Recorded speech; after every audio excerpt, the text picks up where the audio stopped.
Wait, honey, if we have everyone but 2 people. I think you're good. We're good? Yeah. All right. Hold on just 1 minute here. Oh, he's muted. Oh, honey, it doesn't look like he is. So we want to call the MCIDC board meeting to order this morning. Hold on. Just tell me, hold on 1 second. I did the 1 second thing. 1 second. Hold on. Getting back into the swing of I the know. audio visual stuff. Sorry. Hold on 1 second. Speakers. Here we go. Okay, try that. Can you hear us now? Yeah, I can hear you. Okay, thank you. All right, honey, you are good to go. You have a quorum. Okay, we're going to call this meeting to order. Monroe County Industrial Development Corporation. This is September 14th, 2021. And I'm looking for the approval of the prior minutes. Motion to approve. This is Joe Rizzo. Good morning. Second, Phil Smith. Thank you. All in favor? Aye. Aye. All right. Kevin. Kevin, are you with us here? No, I wasn't sure if he was going to make it. He's traveling to Italy. Oh, okay. All right. Greg, you're on. I am. Okay. So 8 months into our fiscal year, pretty status quo through the 8 months. Just a couple of things wanted to discuss today. Again, balance sheet continues to remain strong. Cash position remains strong. We are starting to receive, I think this week, our first reimbursements of the emergency loan funds.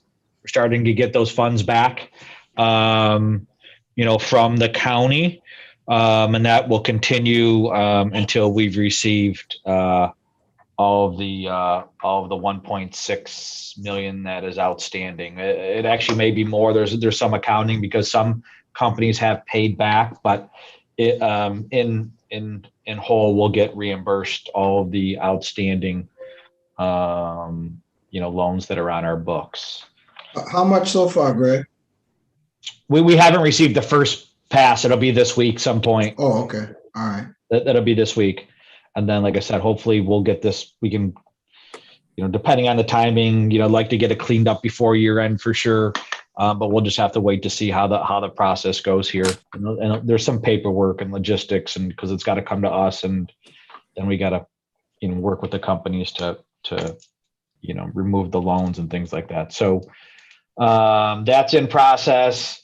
In terms of, revenue and expenses, again, pretty consistent.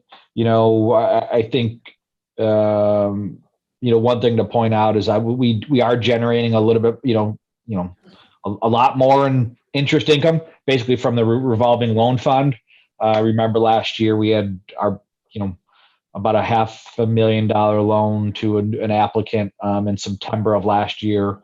That's why you see that interest income picking up a little bit more. But overall, like I said, I think, as we've talked about, we're really trying to manage expenses to the extent we can to kind of, what I would say, get as close to budget neutral as we can.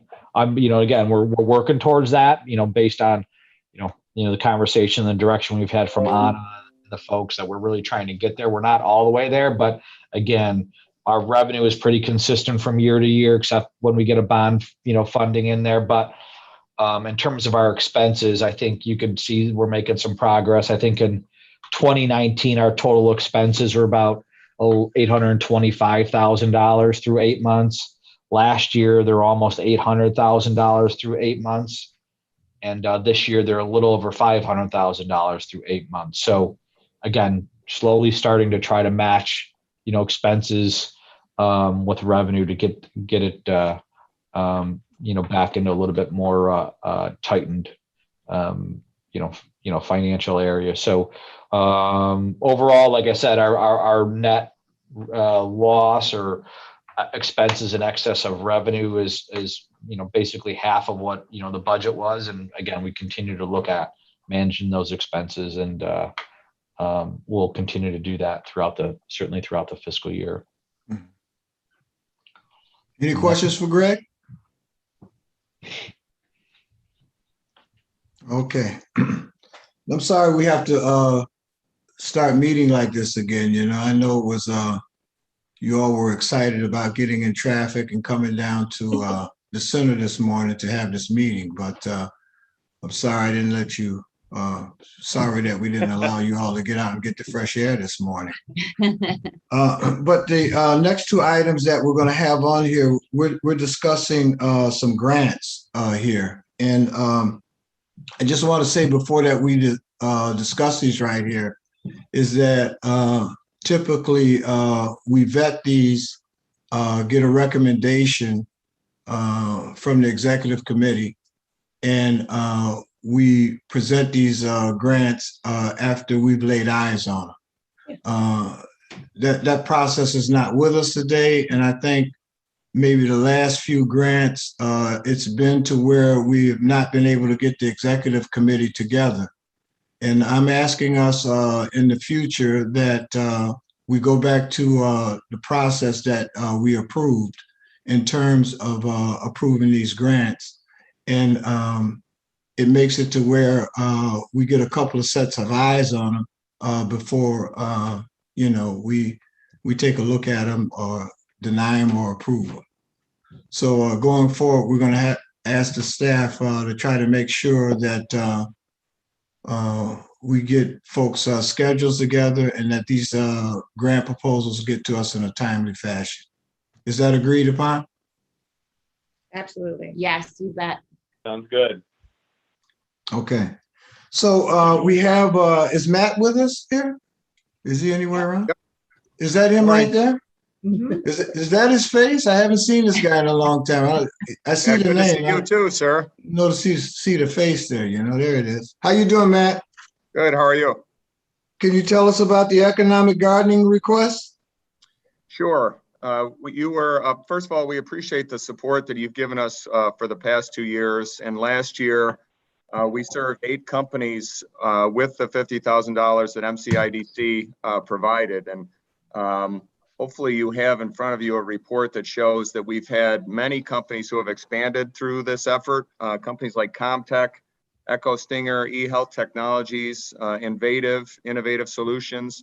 So we're coming back for a request for $50,000 or what I called a stretch request for $100,000 of support to help us serve either 8 or 16 additional companies in Monroe County to help them grow. And I think the interesting thing that we've seen really across the country and working with the National Center for Economic Gardening is that this company has really helped small businesses identify new markets and support them in marketing that is not just a smile and dial approach to revenue generation.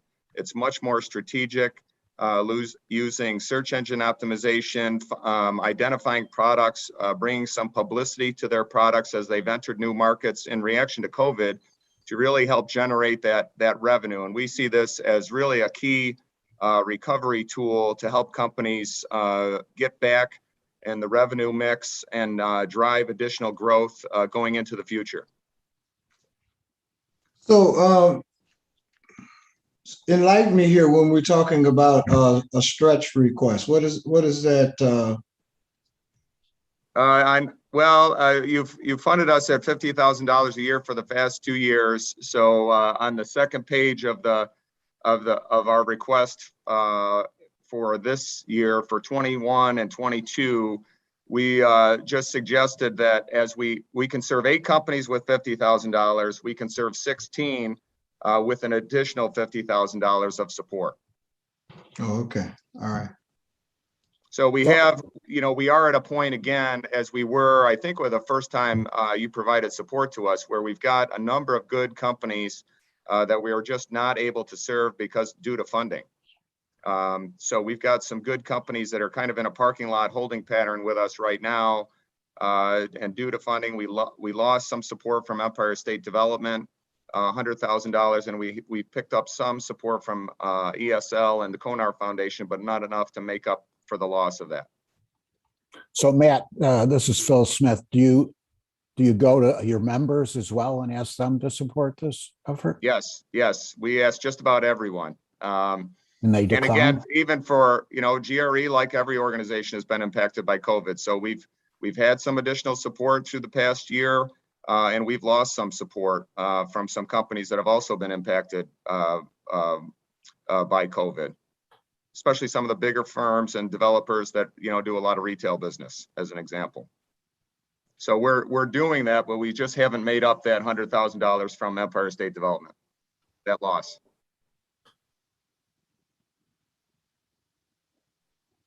Anyone else?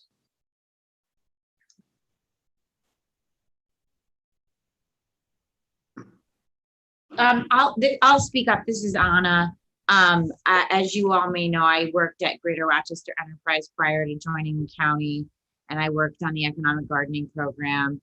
It's really the only business retention and expansion strategic tool that we have as a region in our economic development toolbox.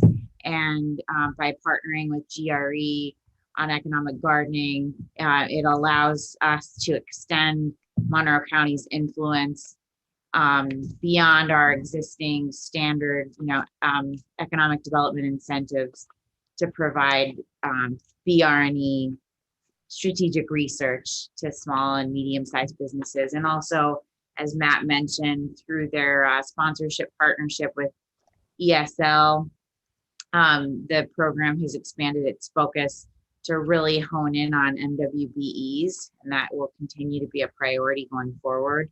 So staff recommends a $50,000 support for economic gardening this year. And where the county as a whole is also having conversations with GRE about other manners by which the county can support economic gardening going forward through some of our the grant programs that we're getting through the federal government, specifically the American Rescue Plan. This is Joe Rizzo too. Good morning. Wanted to add some other information too, is that the value and success of this particular program that GRE is coordinating and administering is also received a lot of attention even further west in Western New York. And my understanding is they have already launched or will be launching a similar type of program for businesses, even beyond this region due to its success, that we've had with many companies. So. Yeah, that is correct. Joe, are you referencing Invest Buffalo Niagara, their pilot program? Yes. Yep. Yeah, we've talked to them. It is worth noting that, and going back to the work Anna did to launch this program back in 2012 with us, we are a region that has hit statewide numbers. So Chris Gibbons talks about the quality of businesses we have here. It is an innovation-focused program.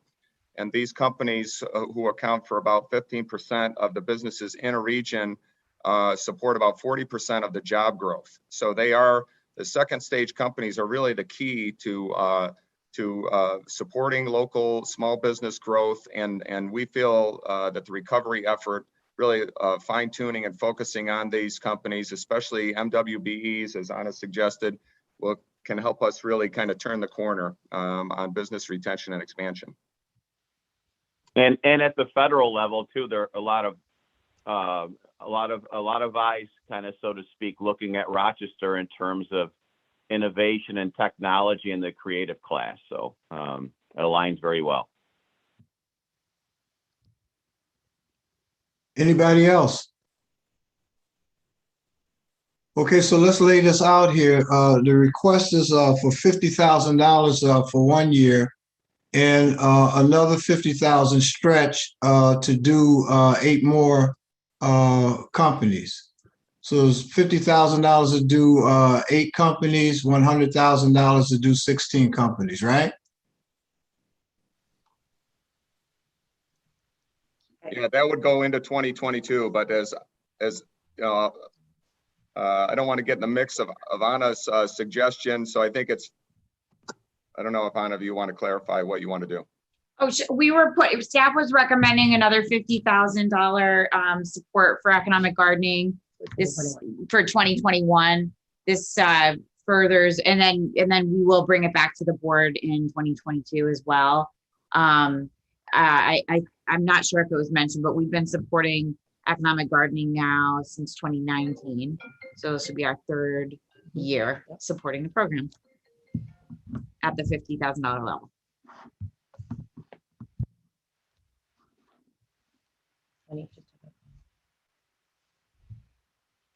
Oh, it looks like Hanif's on the phone. We'll give him a second.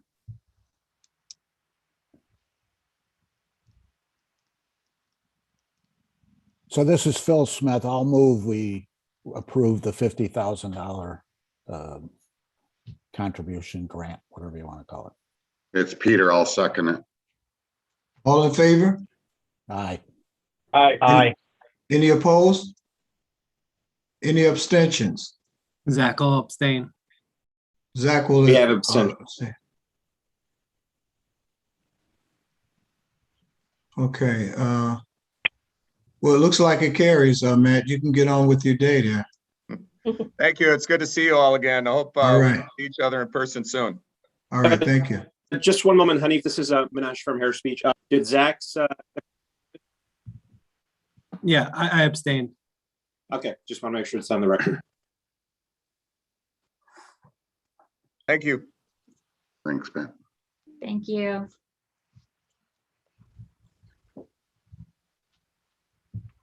Okay. So I think Bridget and Raquel are going to lead us through this next Women's Business Center grant. Yeah, I'd love to introduce them and Okay. tee this up if that's all right, Hanif. Yes.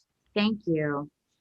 So you'll recall that at the last board meeting in August, this was an agenda item of point of discussion to talk about this opportunity. The reason why we brought it forward for the board's consideration in some haste was because that we had only just learned about the grant opportunity by way of Virginia Smith from the SBA recommending that MCIDC apply after it was announced that it was Puerto Rico, Tulsa, Oklahoma, and Rochester, New York would be allocated $500,000 apiece to establish women's business centers by the SBA. And the deadline for the grant application was September 1st or August 30th, excuse me. So we had to move pretty quickly in order to apply. We felt as a team and after consulting with the county executive that it was an opportunity that we didn't want to miss out on. It helps us to achieve a number of goals, in particular, shoring up our technical assistance capabilities as to how we serve small business owners, particularly women business owners, you know, an important category in this community as identified in particular by the work of the Race Commission. When the Race Commission looked at Monroe County economic development, we were assessed on our relative lack of technical assistance for MWBEs and helping to shore up startups and the establishment of new firms. So we didn't want to shirk away from this opportunity. And so we actually pushed out the rollout and announcement of our second round of our CARES Act Small Business Grant Program, Fast Forward Monroe, so that Bridget and Raquel could quarterback applying for the grant. we knew we had to raise this with the board sooner rather than later because the SBA had indicated that we would find out probably in the month of September, as the start date for the program would be October 1st. And the board would need to approve us accepting the grant because the grant does come with an expectation that we have a match. So it effectively did I misspeak in calling it $500,000?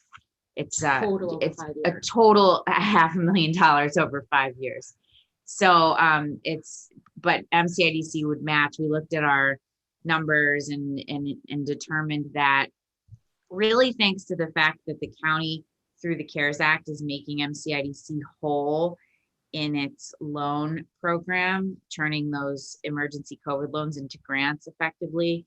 And because Comida gifted MCIDC $1 million for the execution of that loan program, and it's not going to be feasible for MCIDC to turn those dollars back over to Comida, we're in a position where we are prepared and have the resources to support the Women's Business Center. And so with that, I want to commend and thank Raquel Michael Castillo and Bridget O'Brien for rolling up their sleeves and diving into this federal grant opportunity. They submitted an excellent package proposal with backing and support from the Business Insight Center at the library and many support letters from community organizations.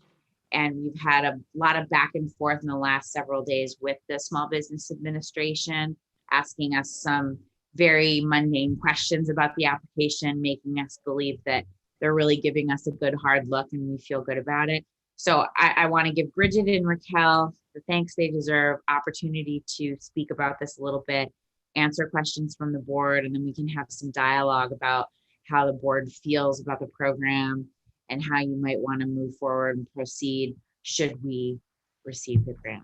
So I'll stop talking. Thank you. Anna. Bridget, Raquel? Yep, thanks, Anna. We have just a few slides because we all like a little visual on a Zoom in the morning, right?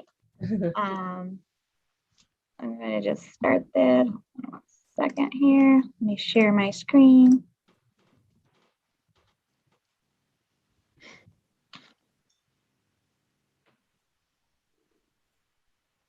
All right. Can you guys see that? Able to give me a nod? Yeah. Thank you. You're good. Okay, thanks.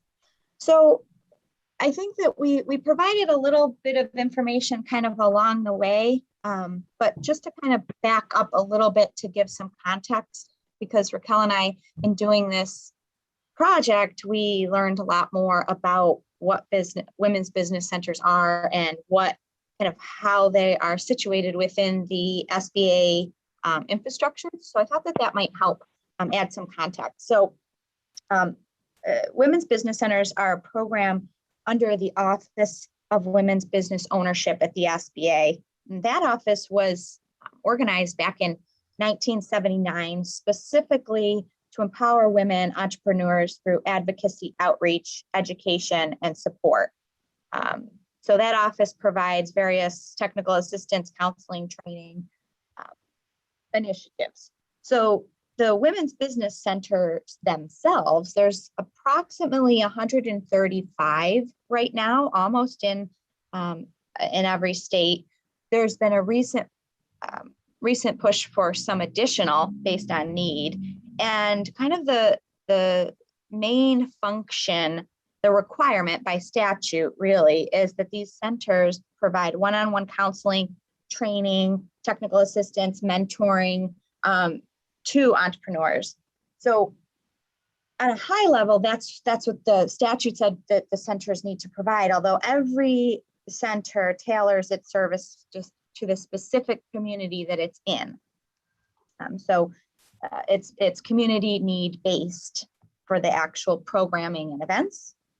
And it's from research at the SBA, and that's the kind of the consortium of centers. They have realized that the return on investment is high. You know, businesses that receive assistance from WBCs, I'll use that Women's Business Center, WBCs, have significantly better outcomes, better survival rates than those businesses that don't receive similar support, and thus then impacting the community. So that's just a little bit of feedback on what the centers are and how it's situated with the SBA. The recent funding opportunity that Anna just mentioned, it was identified based on really economic challenges and the proximity to other WBCs. So like Anna said, 3 geographic areas were targeted with this newest opportunity: Tulsa, Oklahoma, ourselves, Rochester, New York, and Puerto Rico. They've actually offered Puerto Rico to have 2 opportunities based on need. So proximity to other WBCs, again, for context, the closest to us is Buffalo and Syracuse. So specific highlights in the funding opportunity to hit on is that it had a required focus that it would really be aimed at women entrepreneurs, both existing entrepreneurs and aspiring entrepreneurs that are economically and socially disadvantaged. Also in the funding opportunity, it has a 1-year initial period of 12 months, followed by a renewal for the next 4 years. So it's different than other opportunities through the SBA and other types of grants, because this is a longer sustainable program, not just a 1-year solution. And program years, similar to other SBA years, they're running September 30th through September 29th. Each period will have a matching requirement. And the funding opportunity really kind of hit home to us. The thing that stuck out to us when we were reviewing is that it had a requirement to leverage other SBA resources. So the 504, other lending types of programs, PTAC, Small Business Development Center, SCORE, to work closely with other existing resources, because it's important to us that we don't just create programs that duplicate services that are already happening. We want to enhance small business services. Yeah, so moving on to the next slide, this is the visual that we provided SBA.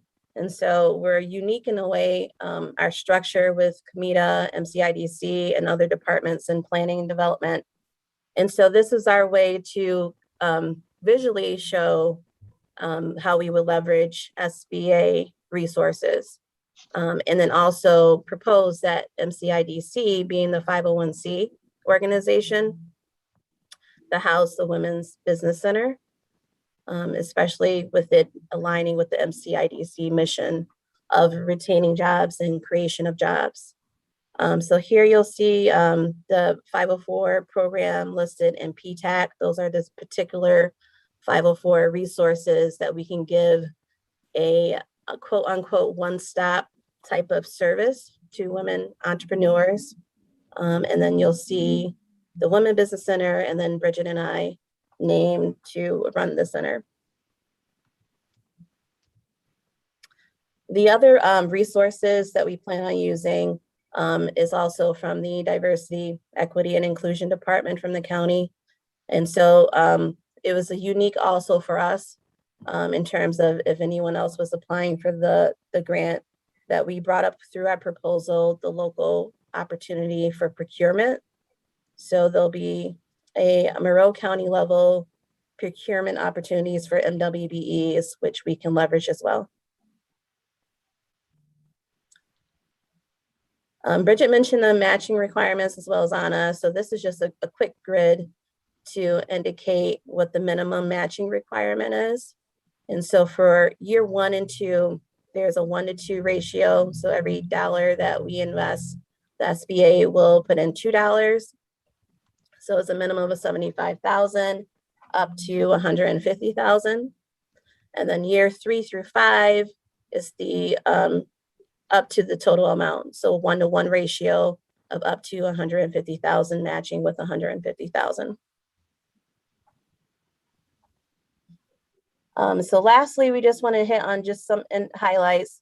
The real goal is to increase women-owned enterprises. So in terms of our local area, women are 50% of the population, yet only 36% of the enterprises are owned by women. And then furthermore, only 18% owned by minorities. We want to increase job opportunities. It aligns with our MCIDC's mission. The proposed WBC are among some of the solutions for the community. So there's a lot of reports locally out there that you might be familiar with. Anna mentioned the race report. There's the Empire Justice Report. Rochester Community Foundation does a lot of reporting locally about some of the disparities that we have. So this particular tool we think will be a great call to action where we'll be part of the solution. Businesses receiving assistance from WBCs, Bridget hit on this, their success rate is much greater with not having that support for them. Access to capital is critical. So there's much data out there on a national and local level to confirm that there's a disparity between women-owned businesses, and be able to obtain financing through this opportunity and the technical assistance that we'll provide. We hope to close that gap locally, as well as creating a pipeline for traditional banking. And then lastly here, we're just in a unique position where we can leverage those other resources that SBA requires us to do through the 504 program, PTAC, and then, as I mentioned, those local procurement opportunities that are upcoming. And so with that, we'll open it up with any questions that you may have. Hey, I have a question. Bridget, you touched upon it with the duplication of services with SCORE and the SBA. Yes. What is it that SCORE is not doing that this program will do to help women and minority-owned businesses? So, so specifically, SCORE is usually, in our experience locally, is definitely a one-on-one.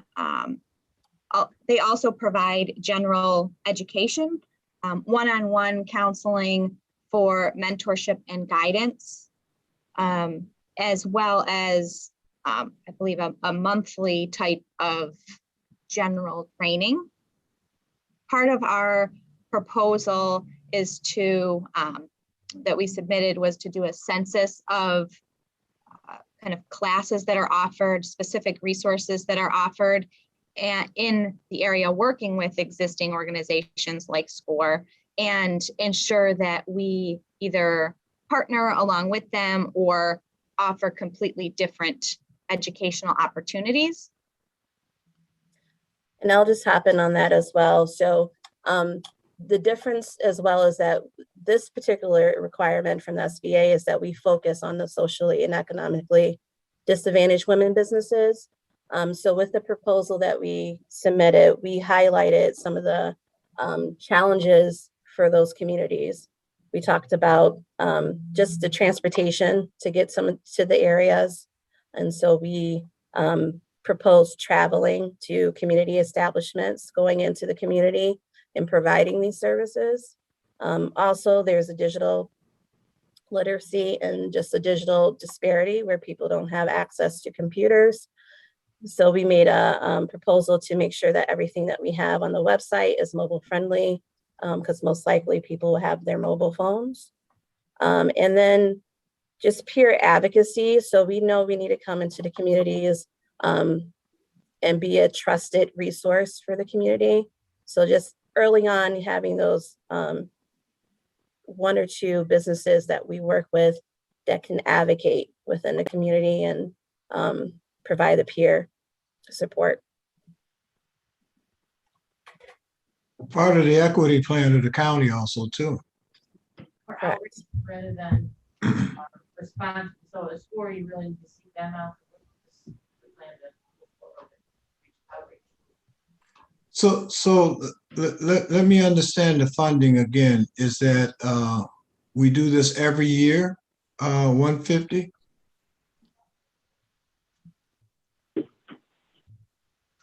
So I can take that one. So we only are aware of the matching requirement at this point. And certainly the SBA itself was an initial year of up to 150. And then they remained the same throughout the 5 years.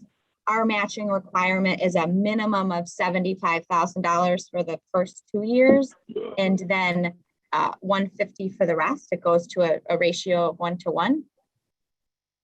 So what we're approving today would be 5-year funding? Conditionally, yes, based on whether we receive the award, which we expect to learn about that shortly. So do we have the option of not, the SBA can not renew is the way I read this? Do we have the same option on an annual basis? Of course, yes. Okay. And could somebody just, or either one, Raquel or Bridget, just describe to me what we're going to do or you're going to do? And, you know, is there a budget? Is there staffing plan? What's it going to consist of in terms of the detail? Sure. And certainly we can share those, we can give some high level information, and then we can share as well once we certainly hear more from the SBA. For the staffing plan that we proposed, it was just year one to start out was just 2 FTE, proposing Raquel and myself. And then the next kind of, Raquel, correct me if I'm wrong, the next person was not until kind of midway, like after the planning year was done. Mhm. And that was more of an administrative program support, followed by the following year, hope to add 1 more FTE as being more of a project support. So Gotcha. in our proposal, it's pretty much just the starting out with the 2 FTE to develop and plan the program, as well as later on adding staff. That's the highest amount of staffing that we placed was 4 total FTE by the end of that 5th year. Okay, and just give me a sense for what you're going to do. All right? So you have a candidate for these services. What are you going to do for them? Are you going to be their financial advisor? How's it all going to work? Sure. So by statute, we have to provide counseling, training, and other support, innovative services. So a couple of things that, that we, in our proposal, we put forward was more of kind of not a financial business advisor capacity. One part of this program is that we do have to identify and create and develop an advisory team, an advisory board. And those certainly, that's part of our planning phase. So that's one part of the advisory piece, but really the actual kind of programs and services that we're providing would be, along a path. The first one would be what we've kind of called kind of an exploratory meeting. That's an introduction meeting that Raquel or myself would meet with a potential or existing business owner to similar to what we kind of, we're judging where they are. We're meeting them where they are and taking survey of the services that they could partake in either through the business center that we're developing or others in the community. Whether that's guiding to, helping formally organize or to, a little bit more in detail with some financial reporting assistance and marketing assistance. So that exploratory meeting will be kind of our guiding point, where we're kind of canvassing what they need and then what services we can provide in-house or refer to other services in the community.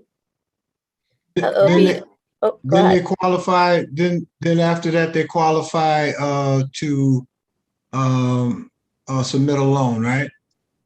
So after the exploratory meeting, it goes to one-on-one business coaching that is either provided by a contractor or ourselves. And the one-on-one business coaching will be more specific to what needs we have found that they need based on exploratory. So Hanif, in your opinion, if financial assistance and lending is really where they need to be and where their next goal is, certainly we will develop a plan to help them get there.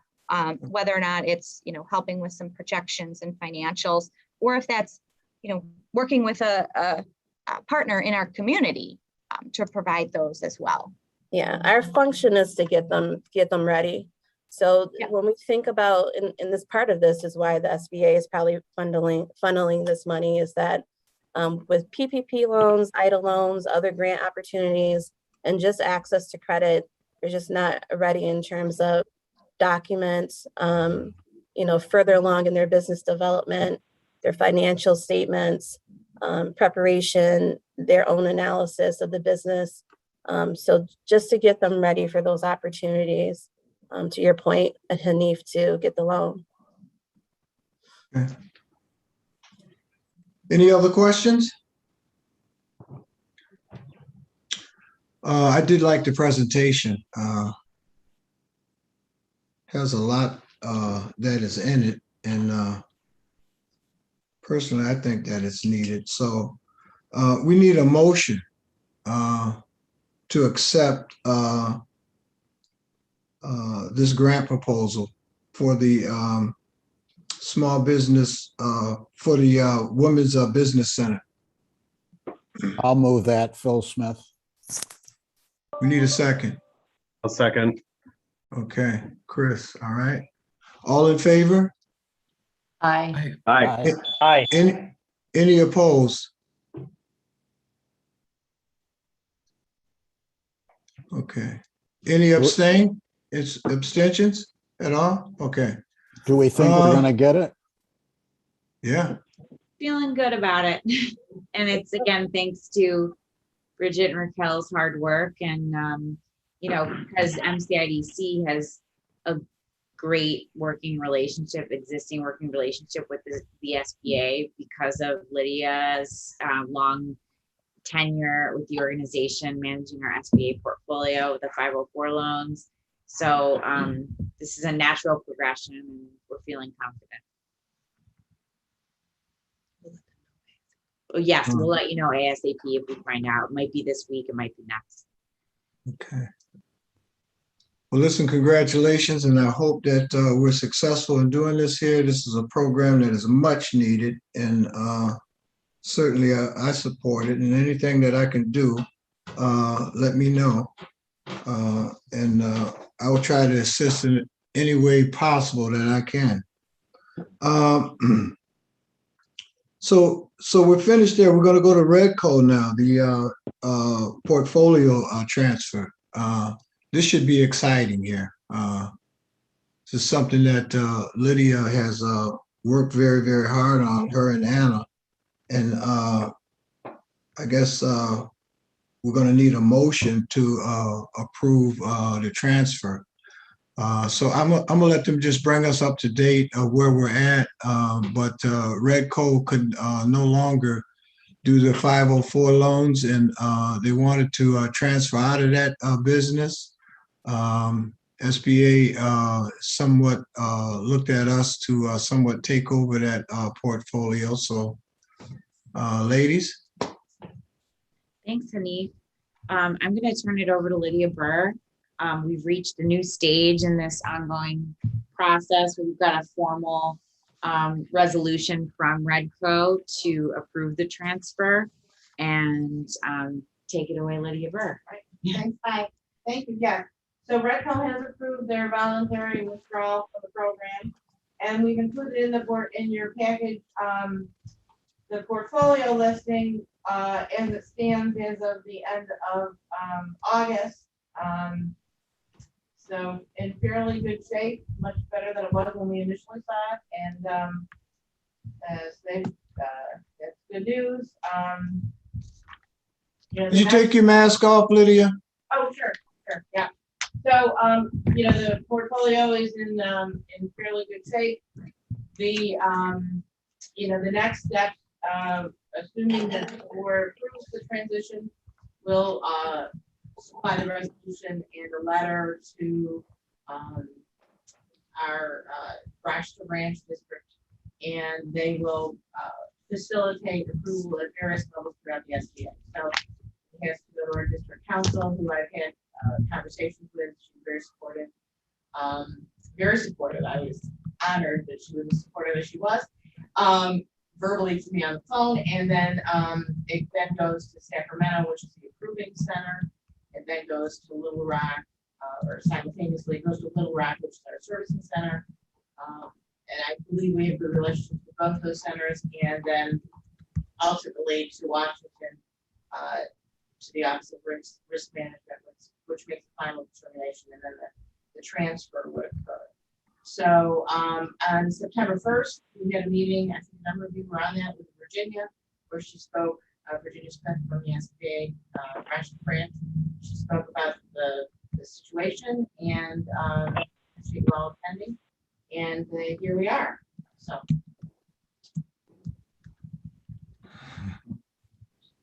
Our plan is to reach out to each business in conjunction with the city,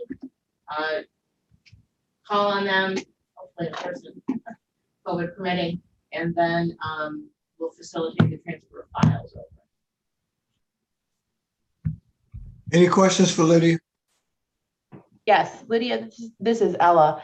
I thought we were going to get something from SBA in writing saying that they'd agree to release MCIDC from liability for any, origination or servicing issues.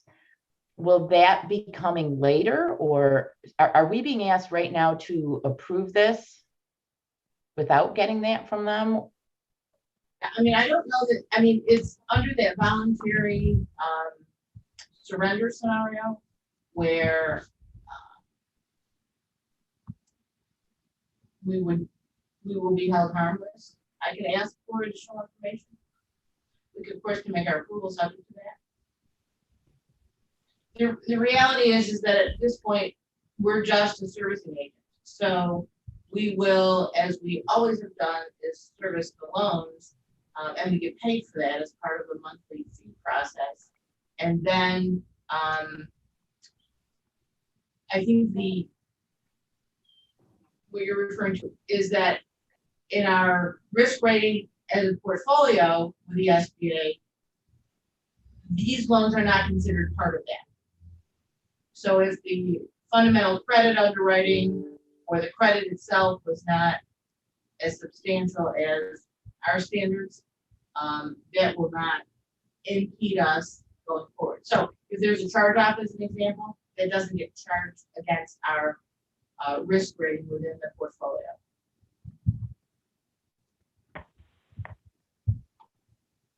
So where is that, I guess, where is that laid out? Will there be a separate document or something? I'm just trying to understand, like, what if we're just approving our resolution document is pretty simple, just approving the transfer.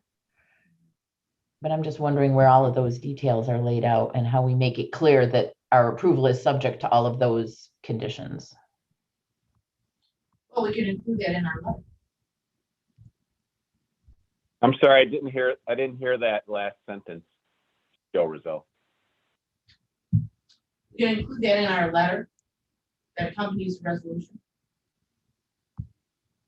That's our understanding. Letter to Redco to the SBA. Okay.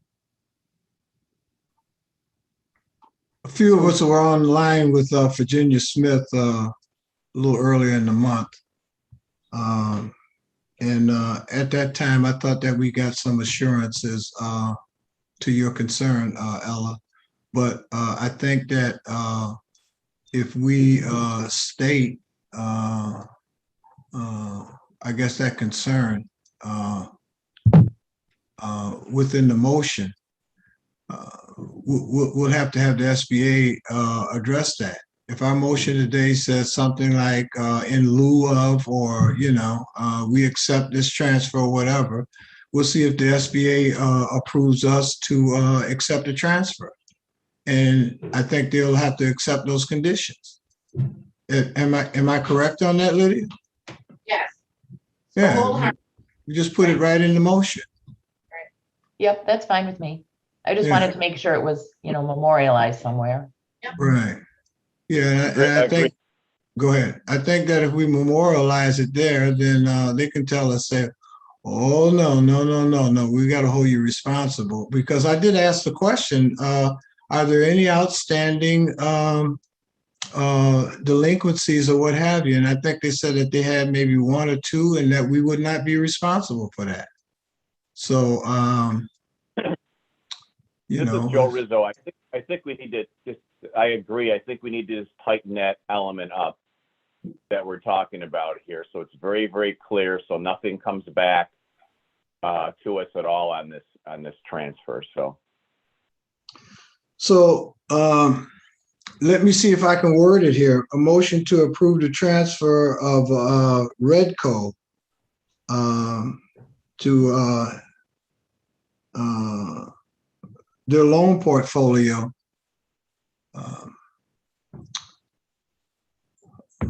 Minash, any comments? Yeah, you can add at the end of that motion to approve the transfer to the corporation, the Rochester Redco Small SBA loan portfolio. And then you can add basically accept certain delinquent loans as, detailed as follows. And if you want to actually put the details, you can. But I think you can qualify it at the end by saying accept XYZ. And we want to be held harmless for any future delinquencies. Right. I think we wanted to go a little.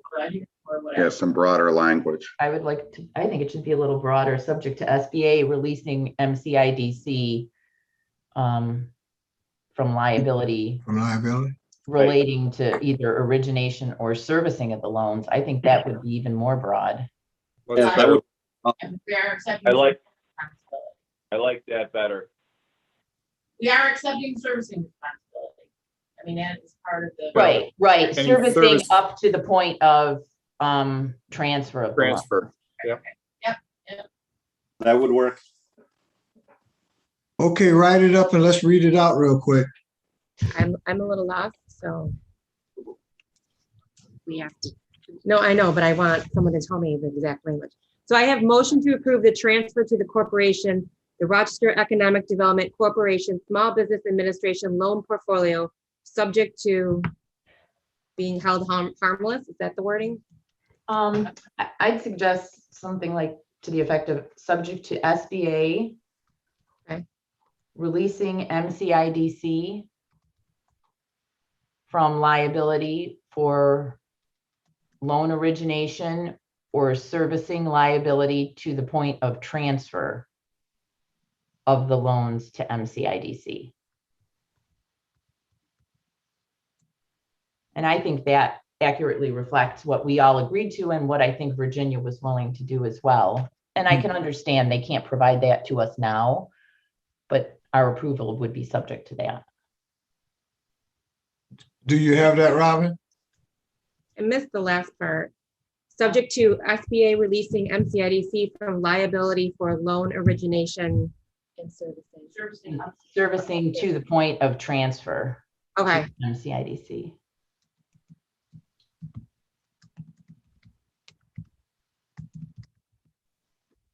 Got two attorneys on here. Are we good? And you might put down there, we mean that.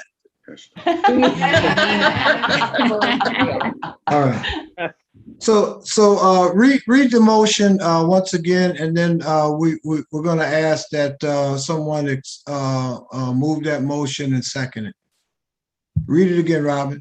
Motion to approve the transfer to the corporation, the Rochester Economic Development Corporation Small Business Association loan portfolio, subject to SBA releasing MCIDC from liability for loan origination and servicing to the point of transfer. And we mean it. Can we get a motion? I'll move it, Dave Brooks. Can we get a second? I'll second it, Peter. Peter seconded. All in favor? Aye. Aye. Aye. Any opposed? Any abstentions? Okay, so this is passed. Yep. Congratulations, Lydia. Hey, Lydia. Yeah. Anna, thank you very much. So I think the rest of the, yeah. Excuse me, it's Jeff. I have to go. I wanted to make sure I voted on that, but I have to go to another meeting. Sorry, I got to run out quick on you. Well, you're getting ready to miss the best part of the meeting here, because we're going to have Lydia do everything here. It looks like. I know. Bye, all. So, Lydia, if you could put that microphone a little closer to you, or move a little closer, and you're going to talk about the loan review? Hanif, I just want to say it's Lynn Ryan. I just like Jeff, I've got a meeting I've got to get to, but I agree, you know, you have my vote on the Redco stuff, but I do have to leave. Okay, you. we Sorry, got a loan request. I'm hoping that we have enough folks left. We're still good. We're still Okay. good right now. All right. Okay. Okay, Lydia? Okay, thanks. Loan review is complete and the report is expected later this month. We'll present that at the October board meeting. Fundamentally, it's we're in good shape. Very complimentary of our underwriting standards. Thank you, Tony and Craig. We have some cleanup to do on insurances, but I think we're going to be in good shape there. So that really is just the update on the loan review. Relative to the SMART audit, which is completed on August 31st, we had an exit interview. Thank you, Zach Phillips, for joining us on that exit interview. You got the report in your package, and we will be circulating the signature page, which is required as part of the SMART audit by the SBA. There were no findings, which is good news, only recommendations. We were told at that exit interview that they do about 50 reviews a year, and typically only 3 or 4 have no findings. So we're really in good company. And so there, as you can see in the report, there are just 5 comments, which we will have an address to by the October meeting as well. One of the comments relates to our loan review, so we need to wait till that loan review is completed. So that's really the summary of the SMART audit. I'm glad to respond to any questions anybody has. You can reach out to me, individually, and I'm glad to respond to the group. But it is in your packet for your review, and we will ask for you to acknowledge that you received it. Yeah, I think I read it. Good, thanks. So I think we can go into executive session. Oh.